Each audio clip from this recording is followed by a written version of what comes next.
Wow. Wow, this is some really deep stuff. I don't know what just happened, but something happened inside of me. Something snapped, something sick. I wasn't expecting that either. Sorry. It's okay. It's all right. It's beautiful.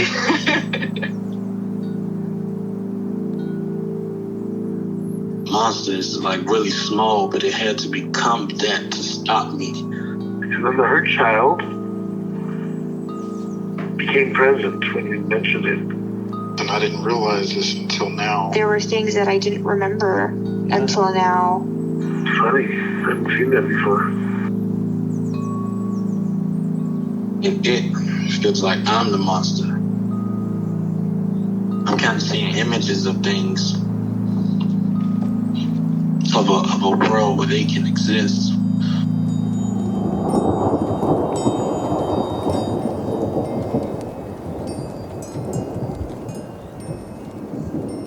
This clarity brings all kinds of answers. It's clear. She hugged me and then went back to her place, I guess, in my heart. Oh, it wants to come out. It wants to bippity boppity boop Cinderella me. She's melted into my chest. It's ooey gooey. All week been finishing things, cleaning up more, started eating vegetables again last week. And it kind of just started happening. It's almost like I just finished going through a meditation session. I feel light. When you hit that first joint, in the morning, and I actually feel a lot more awake.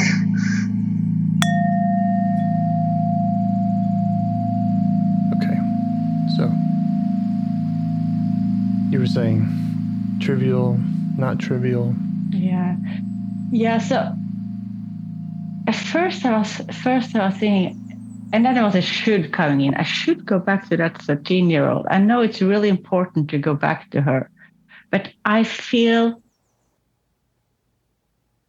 she's not that close right now. And I think it's something I put up a little barrier there. So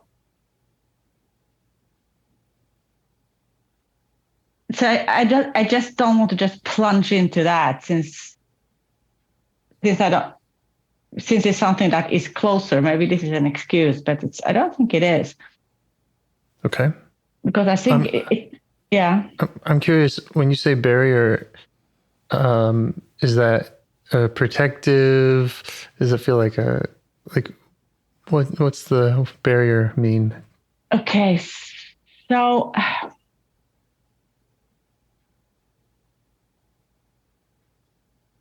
and we don't have to go there at all, so please. No. Okay. So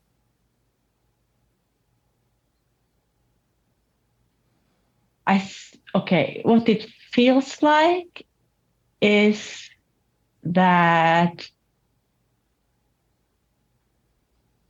it's something so vulnerable in there. Yeah. Do you mean with the part we worked with last time? Well, it was 2 or 3, that's 3 times ago. Okay. Yeah. So I just misunderstood.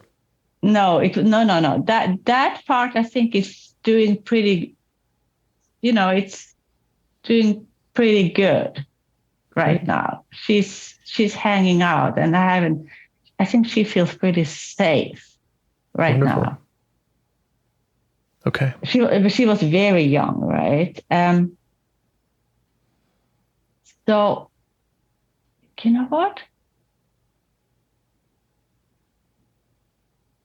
It's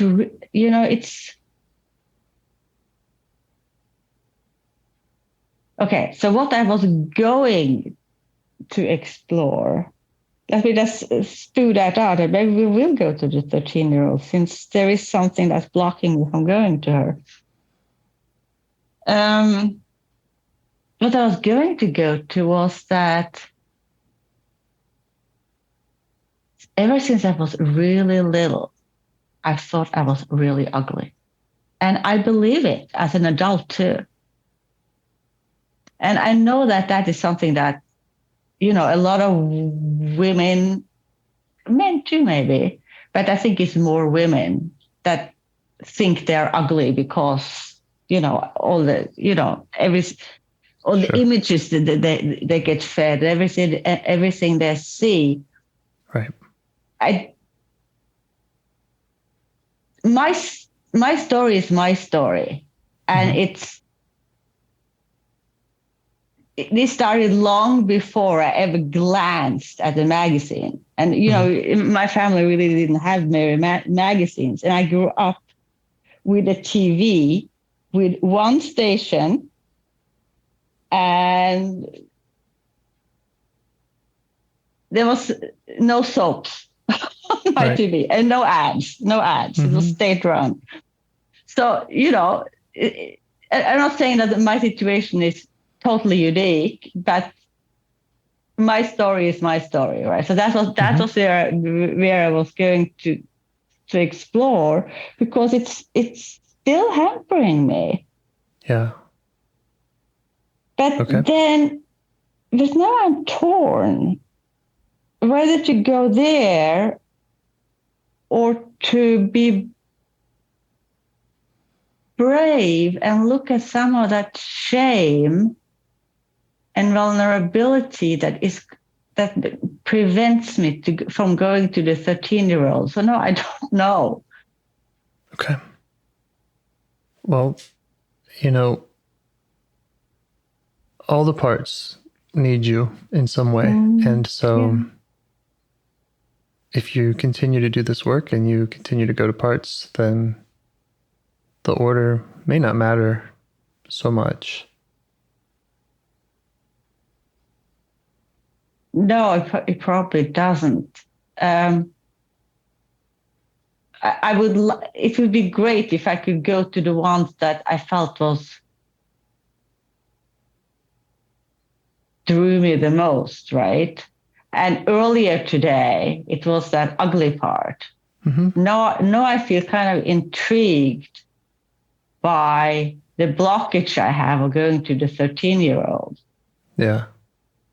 Because there is a blockage there, and it's a blockage of shame and vulnerability that it's saying. So I'm intrigued by that. So, but you're right. It could be a coin toss. Kind of asking them who needs your attention the most or first.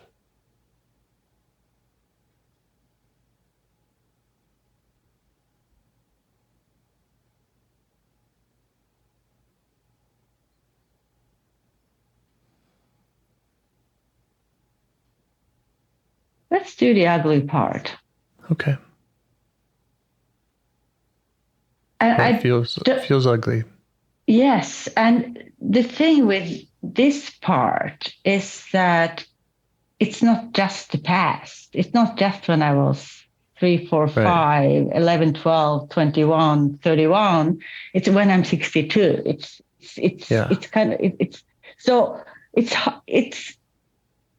if you asked me, so what do you think now? Then I would say I'm ugly, right? The present me would say, but the present me isn't as black and white as the part is. But the present me the first thing it would say would be the same thing. Yeah. I'm curious if this part is kind of like saying you're ugly, or if it's kind of like its opinion is about, it's more I'm ugly, the part. Maybe there's two parts. Does that make any sense? Kind of one pointing outward and one pointing inward. One pointing. Yeah, that definitely makes sense, because as I think I've talked about before, that when I grew up and had to kind of, and we talked about that last week too, that, that taking care of everybody else and not wanting to, or failing, and that it was this ugly part inside me that didn't want to, right? The ugly, slimy, yucky, whatever part that I had to keep a lid on and at least pretend that I was taking care of everybody else. So pretend that I was nice and polite and whatever else. But inside I was just really ugly and smelly. And if people knew that, they would just, remove me to another planet. Yeah. Okay. So yes, so there is, when that was, but if, so there is that part of me that believe that at the core, I'm, and that's connected with, that I'm ugly. I'm ugly and I'm deceitful. I'm not trustworthy. It goes back to the things that we're talking about, selfish, all that. Okay. So that's, yeah. And how do you notice that part, or where do you notice that part in your body when it shows up? That part, I think, sits right around my belly button, because it's almost like I'm contracting in that area when I talk about it, or when I kind of think about it. It's contracting. Okay. And how do you feel towards it as you notice it there? That part I can have compassion towards. Yeah. But not that external part. Not the face, not what I look like when I look in the mirror, or when I look like when I meet people, and when people look into my eyes and see me. Kind of that face. Okay. And I remember it has been with me. I was so little, and I think it started because I had, I don't know what kind of messages I got. I don't remember, but this is with the parents. So it started when I was 1.5. Well, I didn't think that when I was 1.5, but when I was 1.5, from I was 1.5 to I was 5, I had a patch on my eye, because that was how they treated double-sidedness when I was little. They put a patch on one eye, and then I kept it there for a month, and they put a patch on the other eye.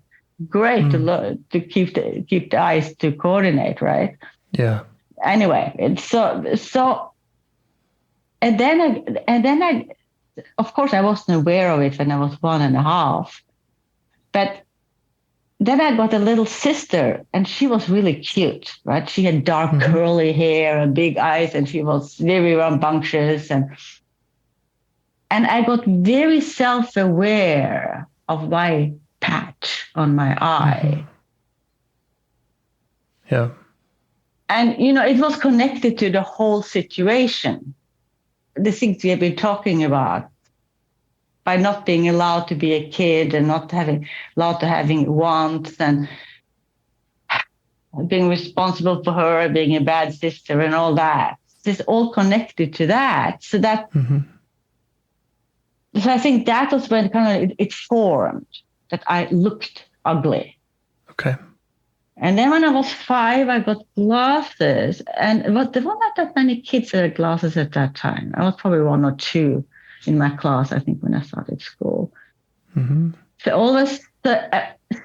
I always looked at other people, and they were always prettier than I was. And I was ugly. Okay. So you had said that when you noticed this part, the kind of contracted feeling in the belly, that you could have compassion for it. But then it sounded like there's another part, the part that sees you in the mirror, or there's some other part that you are not feeling compassionate for. Yeah. And what is that other part? What is its message, or how does it show up? They are connected, I didn't realize that, how connected they are, those two parts actually. It shows up.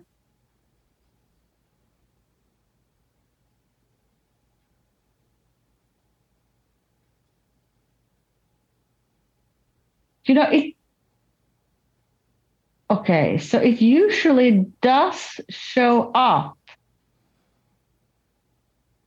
Okay, I'm aware of it. I get self-conscious about it, and I'm aware of it when that other part, the part that says that I'm internally ugly, rears its head. That's when I'm aware of it. That's when I start comparing myself and always come up short. Yeah. And so there's kind of a comparing going on, and that part you're not feeling compassionate towards?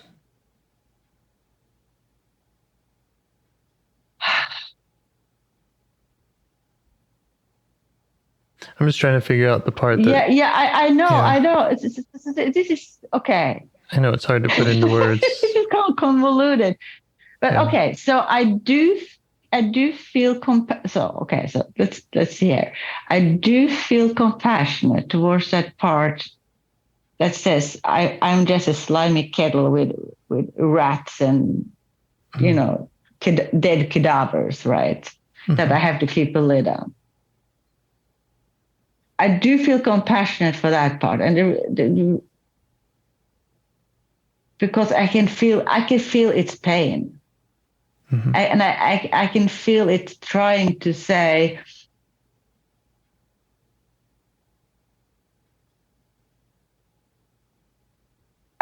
it's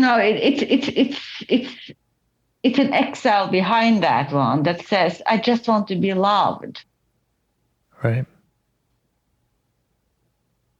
And please don't judge me this way. I just want to be loved, Right. And I'm probably saying other things too. The appearance part, which gets triggered when I feel the other one.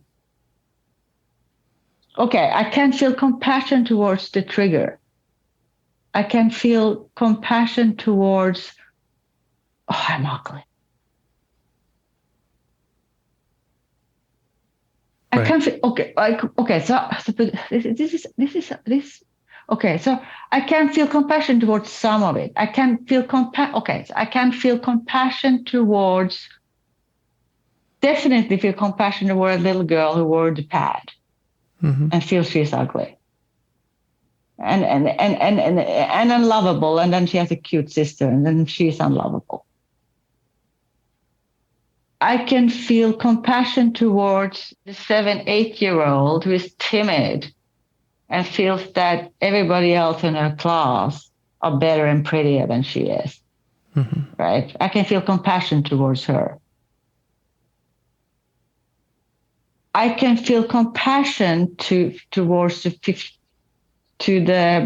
14, 15, 16, 17 years old who was screamed at because she was anorexic and she was really thin. And her mother was screaming at her and saying, you look like you're coming from a concentration camp. Nobody will want to be with you. You look ugly. She was saying that day out and day in through all my teens till I left home. Trying to get me to eat, right? Trying to get me to eat. That was the way she was trying to, because she was desperate because people could see there was something wrong in the family. So I have deep compassion for that teenager who, of course, took on that self-image and didn't really look anybody in the eye before she was kind of in her 20s, and saw that people actually smiled at her and liked to be with her. Of course, she had gone through her whole teenage year not looking anybody in the eyes because she thought she was so ugly. So I have compassion for that. Okay. Mm-hmm.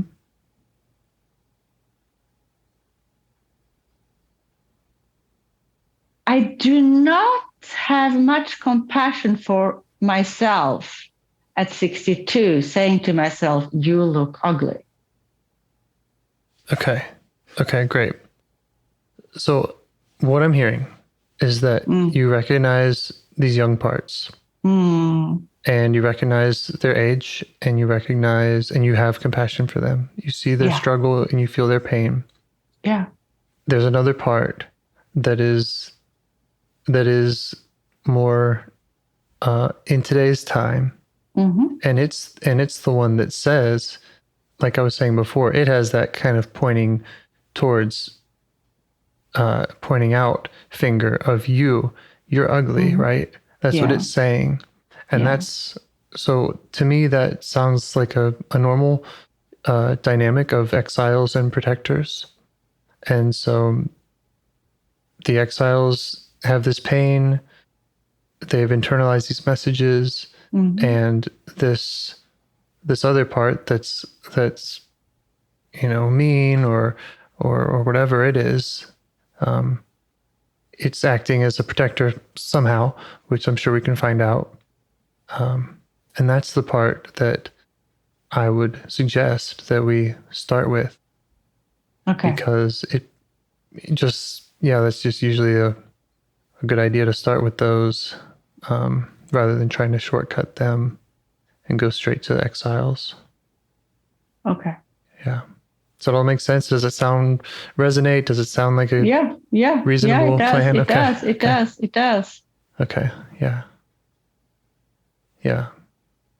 Okay. So the part that says this present day part that says you're ugly, where do you notice that in or around your body?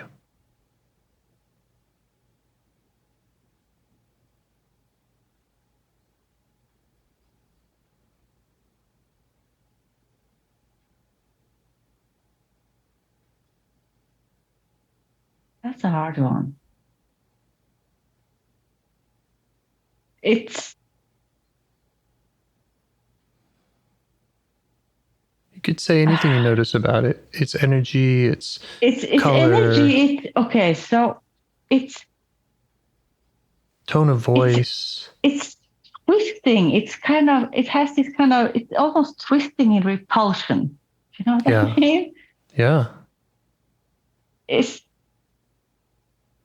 twisting in some kind of repulsion. It's almost like I'm doing this spiral thing. Mm-hmm.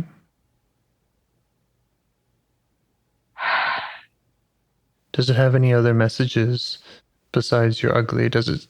It's waving the finger at me. Mm-hmm. Yeah.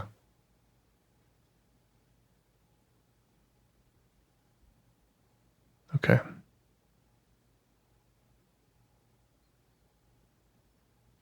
And it's also it's saying that I'm nothing. Interesting. Like, okay. Yeah. Yeah. And how do you feel towards it right now?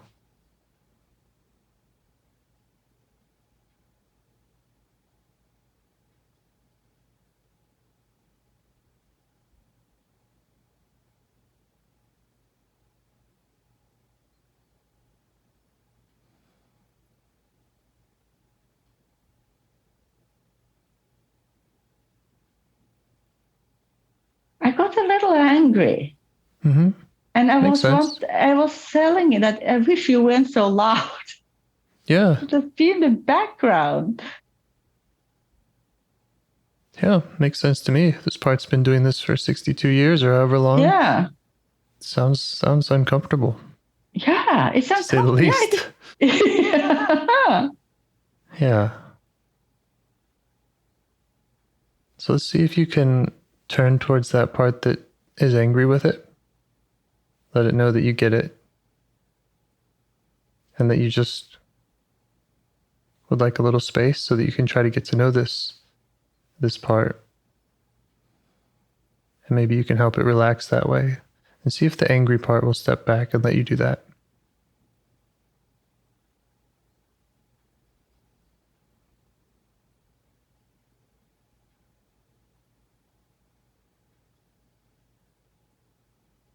angry part knows something that I don't know.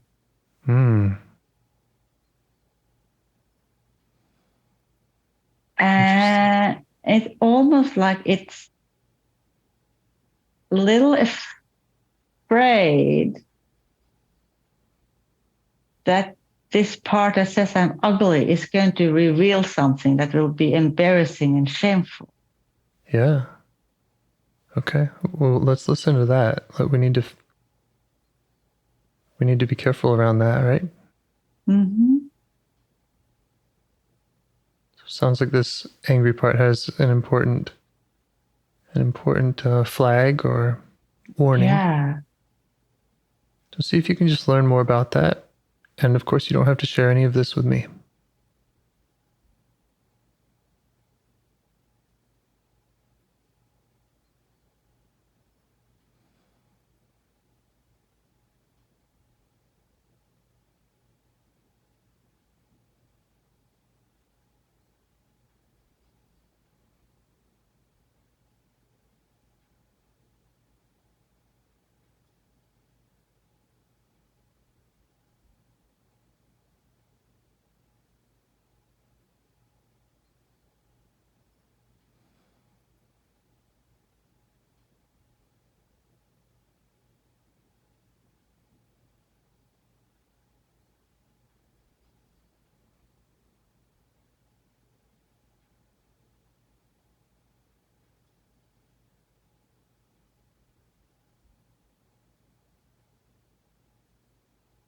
It's hard, I'm kind of sitting on the edge here because I'm getting some insight, right? Mm-hmm. I think I'm getting some insight. And part of me wants to share it. Mm-hmm. And other part is embarrassed to share it. And then, Okay. but the part that wants to share it doesn't know how to move forward if it doesn't share it. Right. When I hear that, I'm kind of excited about the challenge. Like, okay, we could try not sharing it and see if we're able to move forward. Okay. Okay. I mean, could try. We could try. Okay, let's try. Okay. So we have the part that's angry at the part that says you're ugly. Mm-hmm. And it had seen something or warning you about something about going to this part, about there being maybe some shame or something that wants to protect you from, in a way, going to this part that says you're ugly. Does that all sound right? Okay. Yeah. Okay. And you were able to listen to more about what that fear is about? Yeah. Yeah. So I think I got some of the secret. Mm-hmm. Great. And having learned that secret, Mm-hmm. does the part feel more or less comfortable with the idea of you going and working with the part that says you're ugly?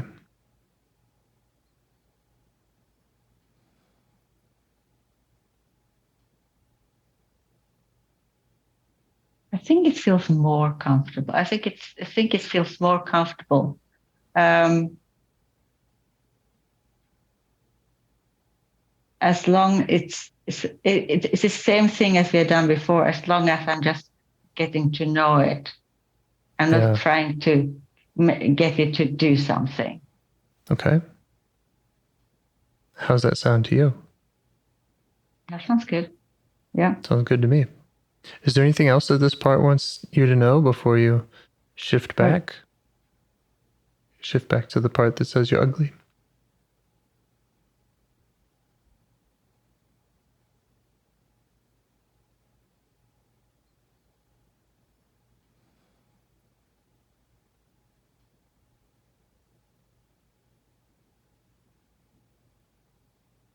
actually telling me not to push that part, to be gentle with it, because it has a lot of pain.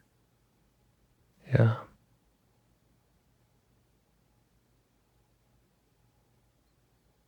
So sounds like a good idea.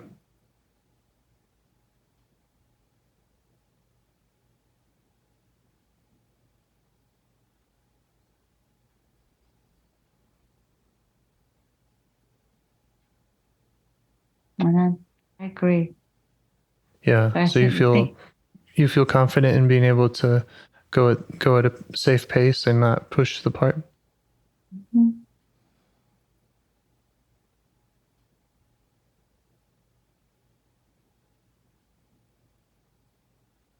Okay. So is this angry part willing to step back now and give you space? Great.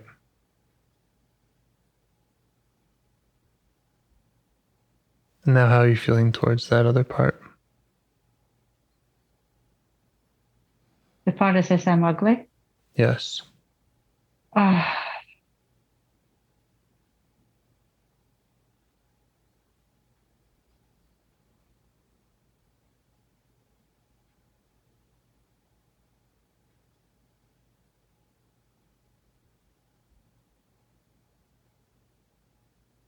The frame has shifted in the way that I don't see it as it's not ugly pretty anymore. It's not like ugly pretty. It's not that's not the frame, or that's not what it's about.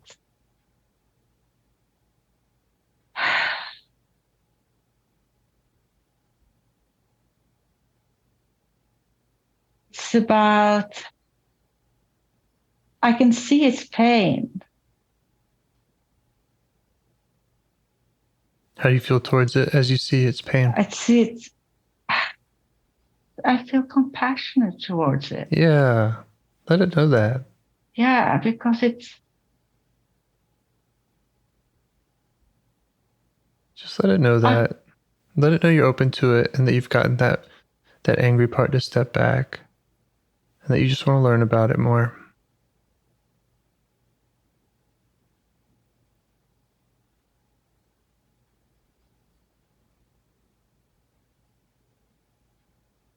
Ask it to tell you whatever it wants you to know.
How's it going? well, I'm learning more.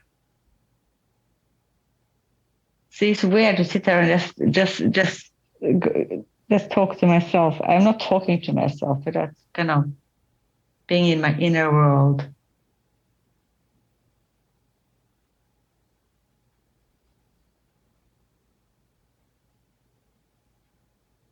I want to say it out loud. I think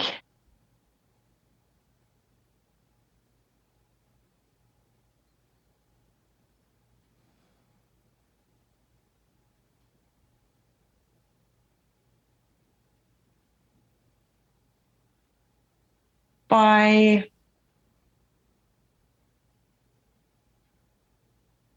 labeling, throughout my life history, by labeling myself as ugly or accepting the label that was given to me by especially when I was a teen, by my mother. But at every stage, either labeling myself or accepting the label, becoming a self-label,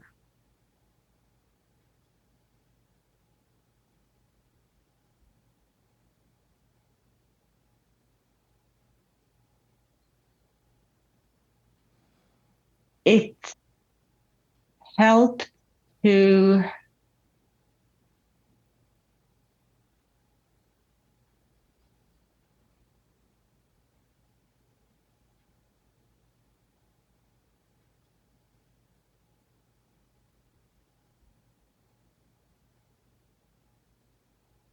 help not accept, but to push down. I could push down the voice that said, oh, I really want to be loved. Because since I was ugly, I didn't deserve to be loved. So it made it easier to push that down. It's easier, but Yeah. So if I had believed that I was, quote, pretty, Right. That wouldn't make sense if you that have wouldn't make parts that. sense. Right.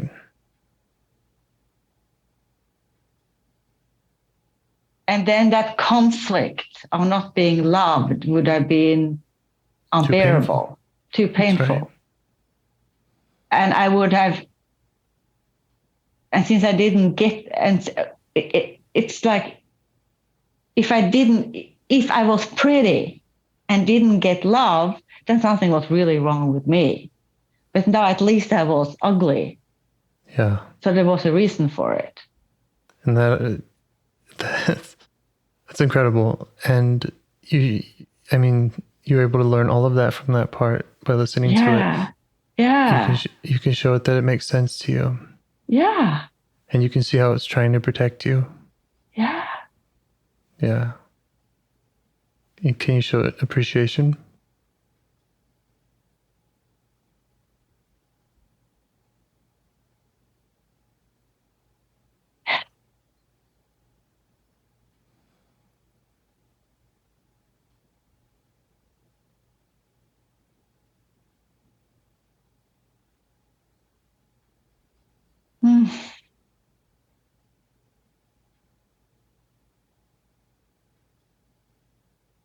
Yeah, the tension or the kind of inside me would have just been too much.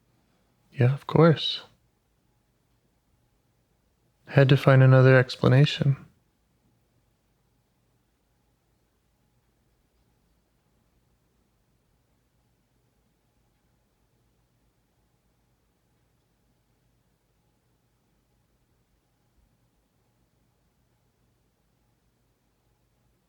So, what would it rather be doing with its energy if it didn't have to work so hard in this way?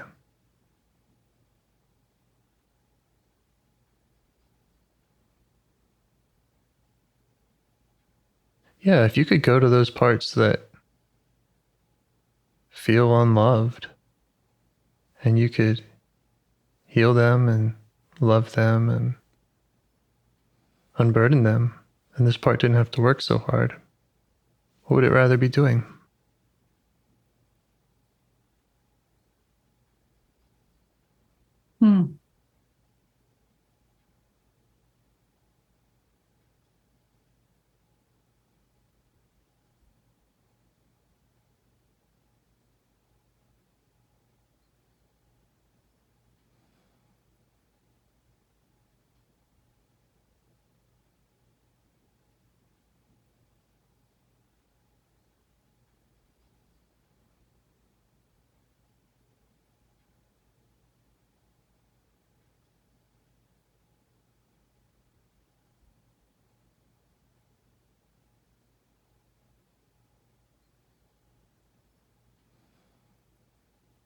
Well, it would rather step back, but what would it rather do?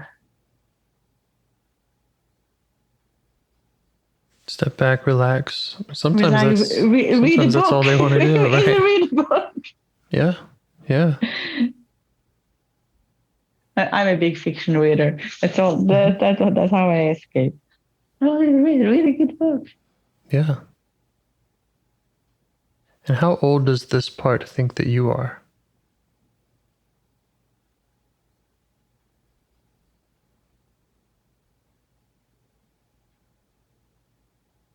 This part that says I'm ugly. How old does it think I am? Yes.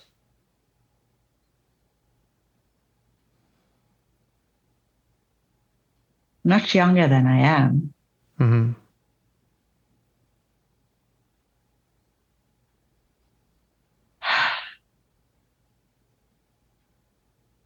Yeah. The first thing that came up was 17. Mm-hmm.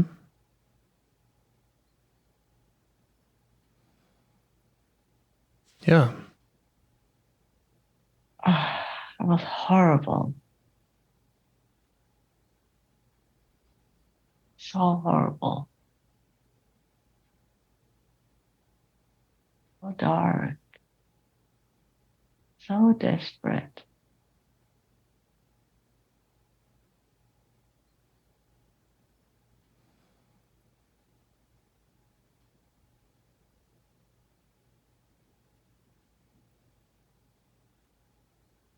Yeah.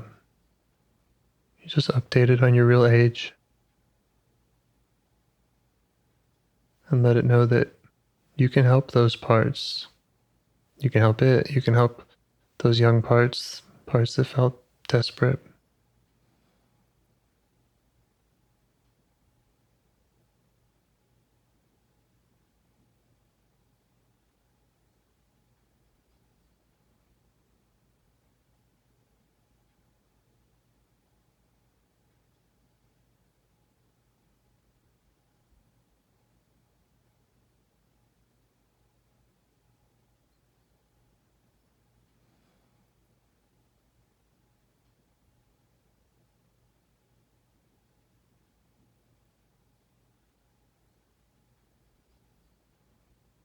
There is something missing in me helping the teen, the 17-year-old. Okay. I feel I can help her.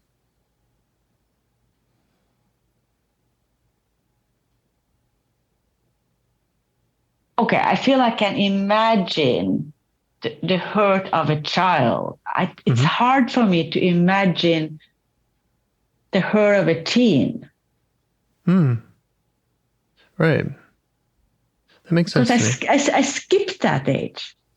Yeah. It's almost like you put me in the freezer from I was 13 and a half till I left home. Yeah. Yeah. Because I didn't have the experiences that, like, quote, normal teenager has. I was kind of frozen in time. Yeah. Yeah. So there's some concern that you might not have the tools or the knowledge of how to help a 17-year-old. Yeah. I think I can help her the way I can help her as being frozen in time. But if she was something that I would imagine a 17-year-old would be like,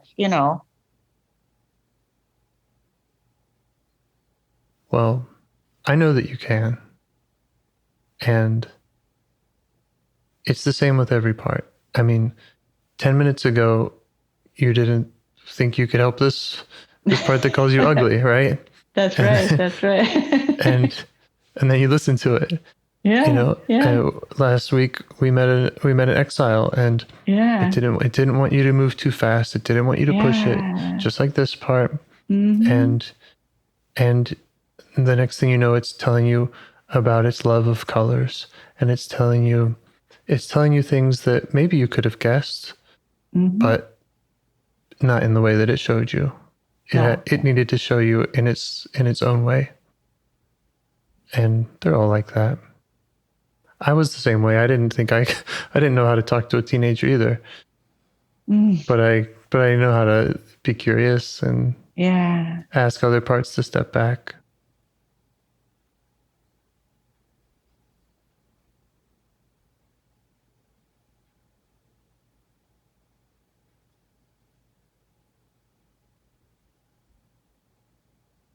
But it's good that we have these parts that are looking out for that. They're all looking out to make sure that you're doing this in a safe way, in a way that's not pushing parts too much. It's great that you have these protectors.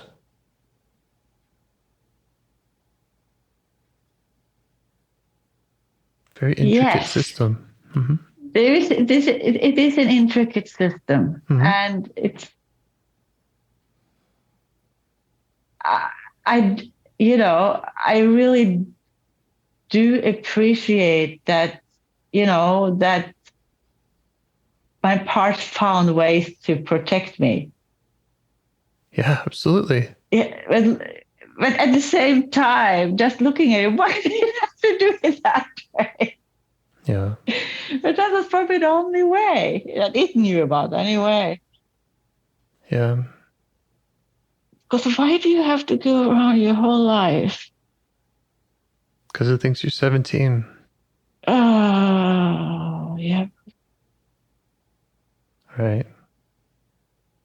And because if no one's going back to unburden these parts, then they're just all stuck in time. And then we realize we can do IFS, and changes everything. But of course, because think about that. Let's even go back there. I'm 17. Yeah. And if I didn't internalize I'm ugly so strongly, and being 17 with everything that goes on inside a 17-year-old, and I didn't have the tools to. Right. I was in an environment where I could. Right. Where I was frozen, but knew that part of me knew that I was frozen. I was desperate about it. So if I hadn't had that part that says I was ugly, what would I do? I'd kill myself? God knows. I mean, that's a response that a lot of people have, right? When they're overwhelmed with pain, and that's just one more protector trying to make the pain go away. So. Oh my goodness. Yeah. Wow, I feel so grateful for that protector right now. Yeah. Because seriously, I'm not talking because this is something. We both know the pain of teenagers and all the bad things they do to themselves, right? And I chose this because there was something in me that wanted to stay alive. Yeah.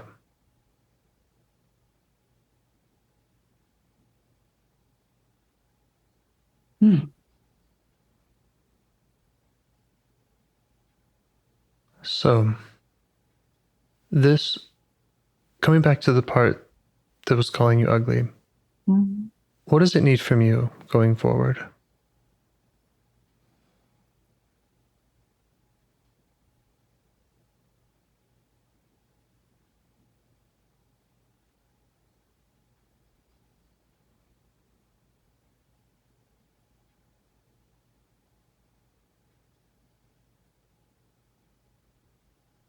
It needs to know how old I am.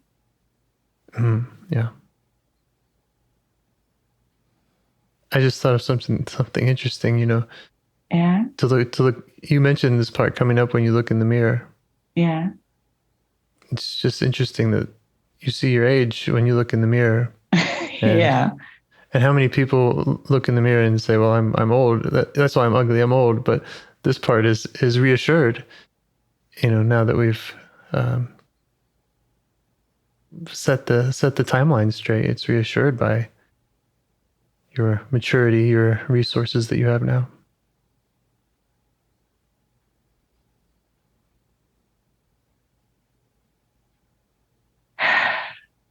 Also,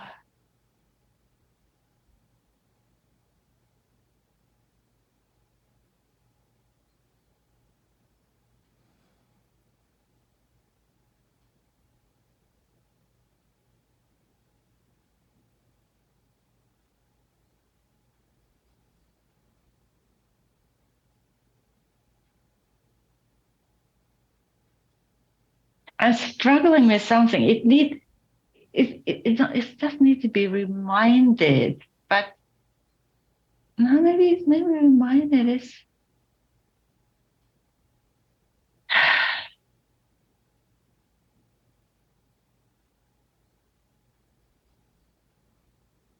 Okay, so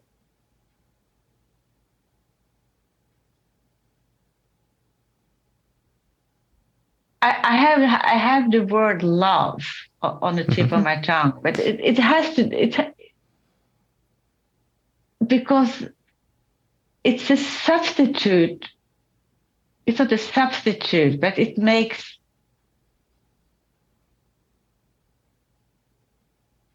it's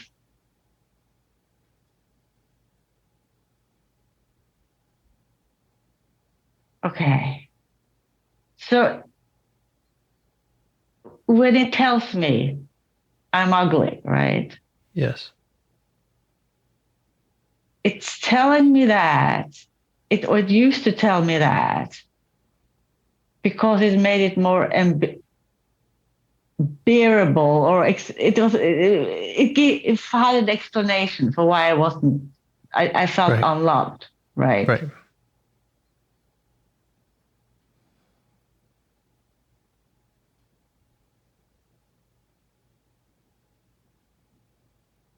So I mean, this is work in progress because I can't tell it right now that I love all my parts, but I can tell it, like you said, that I'm capable of it. You're capable of it, yeah. And you loving your parts, again, that's a relationship. So this protector would need to see your parts saying, "We feel loved," right?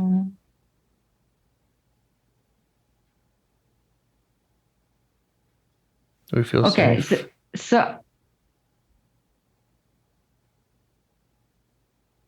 maybe what it needs, in addition to knowing my age, that it needs to know and that I really do appreciate what it did. Yeah. And that I kind of, can I use the word that I love it for that? Even if I don't want it to remind me that, right. I'm ugly. Exactly. Yes. You love it. You appreciate it. You respect it. I mean, I'm in awe of parts. How are they so wise? How do they find, when I say the system is intricate, it's incredible what they're up to and what we are often so blind to. And they're keeping things going, keeping us alive. Yeah. Yeah. Is there a way that this part would like to be commemorated? Is there something what would it look like for you to acknowledge that in a way that this part wants?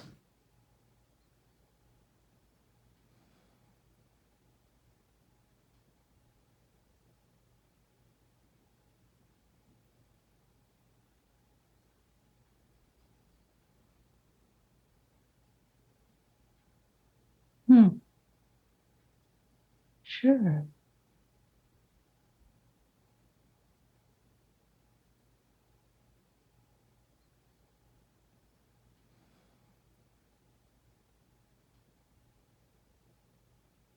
Or would it just like you to commemorate it as someone that stood by me in the worst of times? That is that Somebody who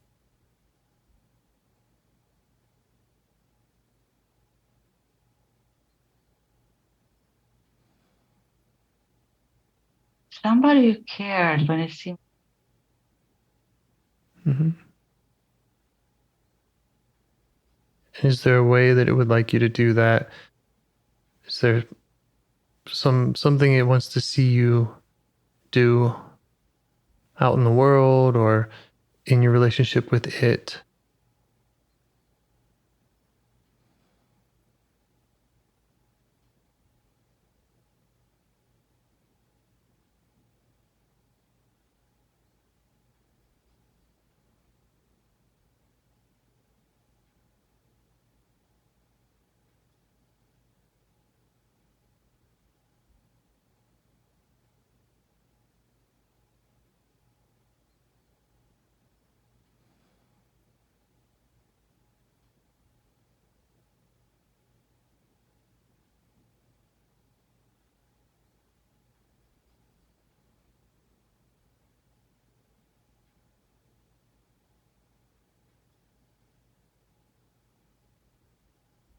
Yes, but I don't know.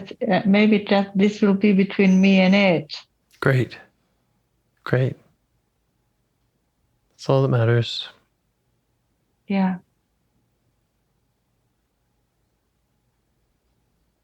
Just feel like a good place to stop, to it does. bookmark. Yeah. You have this new relationship and respect with this protector, and you also have the kind of bookmark of these exiles who need you and who you can get to.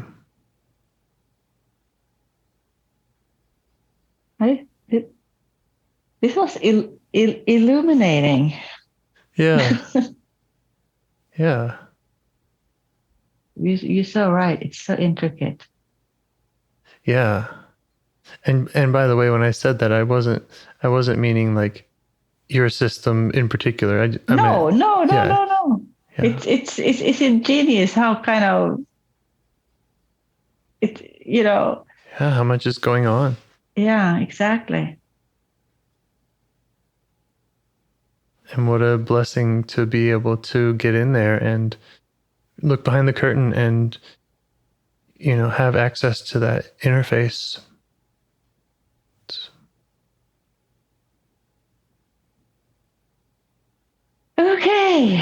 Okay. Hope I hear from you soon. Thank you so much. Thank you so much. Thank you. Okay. Have a great night. Yeah.